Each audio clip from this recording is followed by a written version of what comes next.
তো রাধে রাধে বন্ধুরা, কেমন আছো সবাই? আশা করি সকলেই ভালো আছো। এখন এই সময়টা অনেক সজনা ফুল পাওয়া যায়। সজনা ফুলের আমরা গুণাগুণ তো সবই জানি। তো আমি সজনা ফুল কয়েকটা কুড়িয়ে নিয়ে এসেছিলাম। একটা একটা করে কুড়িয়ে নিচ্ছি, আর বাছতে হবে না, তবু আমি একটু বেছে নেব। এরকম সজনা ফুলের সঙ্গে দেখুন সরু সরু ডাঁটাও আছে, এইগুলো আমি ফেলে দেবো না, এর সঙ্গেই আমি রান্না করে নেব। তো আজ আমি সজনা ফুলের বেগুন দিয়ে ভাজা করব।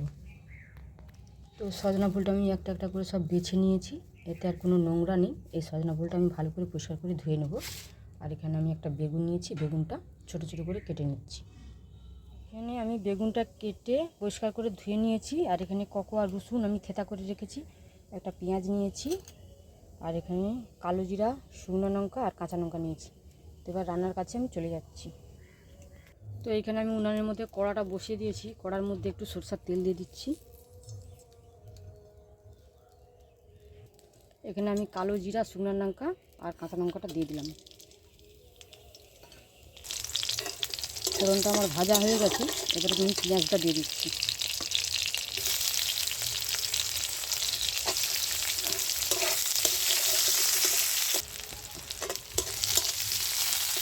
এবার থেতো করে রাখা রসুনটা আমি দিয়ে দিচ্ছি।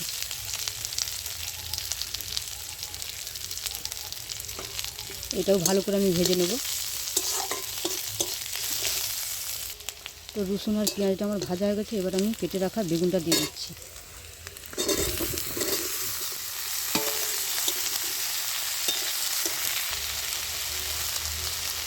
হলুদ, নুন,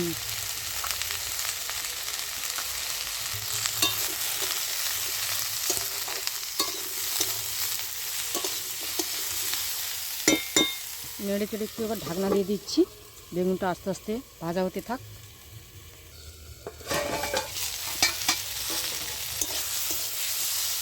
তো বেগুনটা আমার ভাজা হয়ে গেছে, এবার আমি সজনা ফুলটা দিয়ে দিচ্ছি।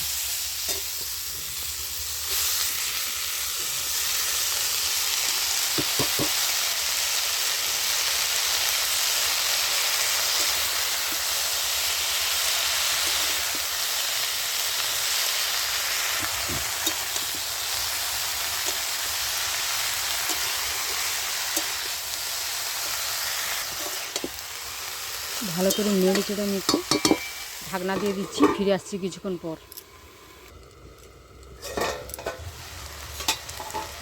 তো ঢাকনাটা খুলে আমি আরেকটু নেড়ে চেড়ে আবার রান্না করে নেব।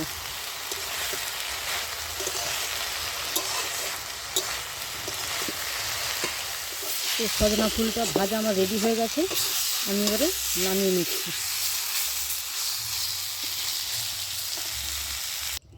তো বেগুন দিয়ে সজনা ফুলের ভাজাটা আমার রেডি হয়ে গেছে, আমি এবার নামিয়ে নিয়েছি।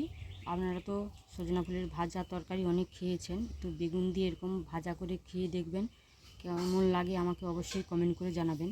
আর আমার রান্নাটা যদি ভালো লাগে, আমার চ্যানেলটি সাবস্ক্রাইব করে আমার পাশে থাকবেন।